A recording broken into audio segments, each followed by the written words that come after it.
term Democratic senator. Very tough loss for the Democrats here if they want to try to pick up the Senate tonight.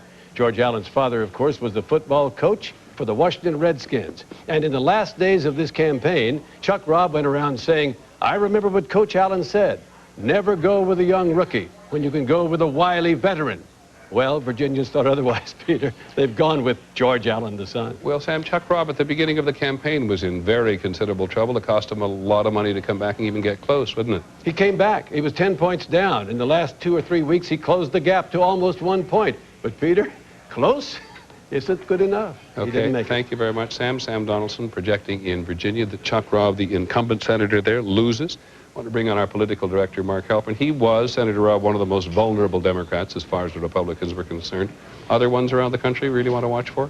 He's the one who the Republicans had their eyes on the whole way because they had a strong challenger, someone who could raise a lot of money. The Democrats had fewer seats to protect, more Republicans endangered. That's one the Democrats have known all along, though they might have lost. What gave the Robb campaign some thought that they could actually make the comeback here? Well, incumbents always have an advantage, and he raised a decent amount of money. Virginia's changing a little bit. It's northern Virginia suburbs outside Washington. More liberal, more Democratic leaning, but it's still a pretty conservative state, and of course in a presidential year it's bound to be more Republican. And had a tougher candidate this year, because 6 years ago he ran against Oliver North, who was too conservative for the state. Well, Oliver North was more conservative, but Chuck Robb benefited last time from a third candidate, an independent candidate, who took away some of that more conservative vote. This time one-on-one against a former governor with a lot of money. It was almost like two incumbents, two very well-known popular politicians in the state. Surprised by this one? Not really. We knew it'd be close, but again, it was almost like two incumbents going at each other, and Chuck Robb has some positions that are pretty much the left of Virginia voters, more conservative, and again, presidential year. Thanks, Mark. Sam mentioned money there in that race, vast sums of money spent in the campaign this year, though earlier today, somebody talking about campaign finance reform wondered whether or not we wouldn't be having this conversation 4 years from now. But ABC's Michelle Martin, who's in Washington for us this evening, has been looking at the money. And you sent me a note at one point, Michelle. You said the symbol of the election should be the ATM machine. That's right. Good evening, Peter. People have an image, I think, of the political parties as places where people are groomed for public office, they're recruited for public office. But I think that the relevant metaphor this year has to be the ATM machine. The big story, one of the big stories of this election is money. And the most expensive races in New Jersey? Well, Peter, I think the overall theme here is that this is going to be the most expensive race in history. A research institute here, the Center for Responsive Politics, estimates that the total cost of the presidential and congressional campaigns combined is $3 billion. That's billion with a B, dollars. And that is estimated to be about 50% more than 4 years ago, in which the spending was considered to be so remarkable, so outrageous, that it triggered congressional hearings. And television? And on television ads. In fact, one of the other interesting facts about this election is that this is the first time since we've been tracking this information that the political parties will have spent more on television ads than the candidates themselves. And I think that's going to be fodder for a lot of discussion in the next 4 years about whether that's appropriate, whether that's healthy for democracy. And of course, there are opinions about this all over the map. Thanks, Michelle, very much. I just got a note handed me that somebody says that Al Gore, George Stephanopoulos, is now doing radio calls into states where the polls are still open at this moment. Doesn't surprise you that he's working that hard. Not in the least, following his mentor's example. Actually, this is what President Clinton used to do on Election Day, particularly black radio in the big cities. They want to leave no stone unturned at the end. And there are a lot of states, according to exit polls, where the turnout operation at the last minute could make a big difference. Doesn't shock me at all. Now, the other thing that I just actually hadn't thought of in a long time is that in Missouri, St. Louis, and in Broward County in Florida, they're going to hold the polls open later. Were these states ever to be contested? Is that perfectly legal? I mean, I think that's something we have to check. I actually don't know, but I have never seen an example of this before. In fact, when that bulletin came in, I emailed back to our researcher. I didn't understand what pressure on the polls meant.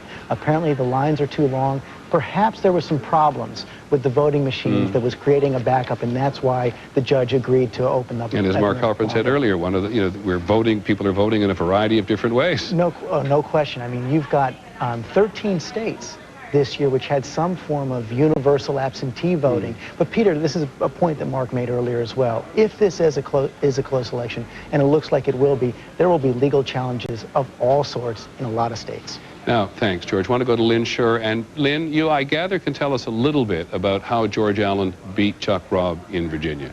Indeed, Peter, this is the first of what we'll probably see more of during the evening. Call it the Clinton factor.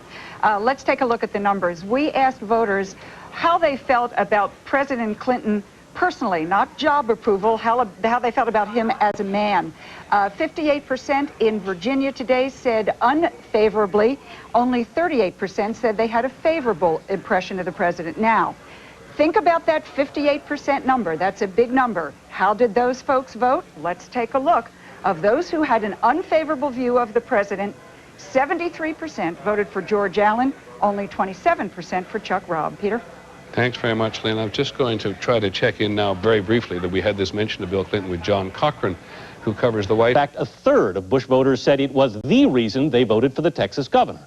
So, Dan, in some sense at least, Bill Clinton's name was on the ballot today. Anthony Mason, most important states perhaps where the polls have closed but no decision is in yet. Florida with 25 electoral college votes and Ohio with 21. Ed Bradley coming up at 8 o'clock Eastern time, that is in about 11 minutes from now. A lot of states have poll closing. Give me three to watch. I would say first Pennsylvania, Michigan, and Tennessee. See if the vice president can win his home state. Now, if you want to know, in an election year, is it an election year or not? You've been away somewhere, you just turn on your television set. The great Mike Wallace from 60 Minutes is with us tonight to talk about the wall-to-wall political advertising. Mike? Dan, while you people are talking about what's happening tonight and what's going to happen in the months ahead, let's take a look back. We have not heard one word tonight about Ralph Nader. We have been assaulted, suffocated, and finally bored to death by the proliferation of political TV ads during this campaign. I'm talking both national and local ads, and altogether, according to Senator John Mike, McCain, excuse me one second. I'm so sorry to interrupt you. Mike, you know I wouldn't do this if it weren't big. Florida goes for Al Gore. Now, folks, the equation changes. CBS News estimates when all the votes are in and counted, the Sunshine State will have plenty of sunshine for Al Gore. Now, the reason this changes the equation, look how quickly it changes the electoral vote. The electoral vote with 270 needed to win now jumps 54 Bush, yes, because he's carried, among others, Kentucky, Indiana, and Georgia. But Al Gore wins the big one in Florida. 25 electoral votes. Now, and if you hear that noise outside your windows and walls, it's probably coming from Nashville, Tennessee. And here's why. The Democrats, while they might not have said it just before this election day, they believed down where they lived, in that place behind their heart where they really think, that there was no way Al Gore could win this election if he didn't carry Florida. Now he's carried Florida. Doesn't mean Al Gore's going to win the election. It does virtually guarantee we're going to be here a long time. So now if you want to put on that pot of coffee, you'll have plenty of time to get back. With Gore winning Florida, it's virtually guaranteed we're going to be here for a long while tonight. Now, Ed Bradley, what happened in Florida? Well, Al Gore did very well in Florida among Hispanics. He did better than Bill Clinton did 4 years ago.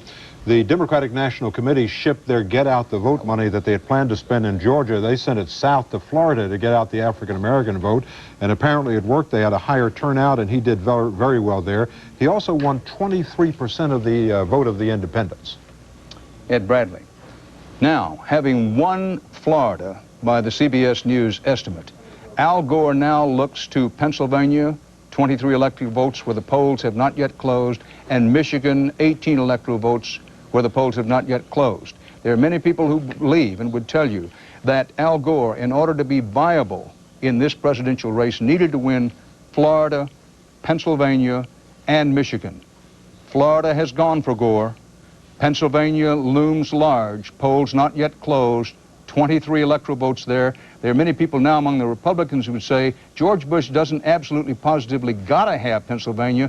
Whoo, would it be handy for him if he could get it? And Michigan is also another big battleground state. Dan Rather at CBS News Election Headquarters in New York. Stay here with us. Folks, this thing is getting really interesting.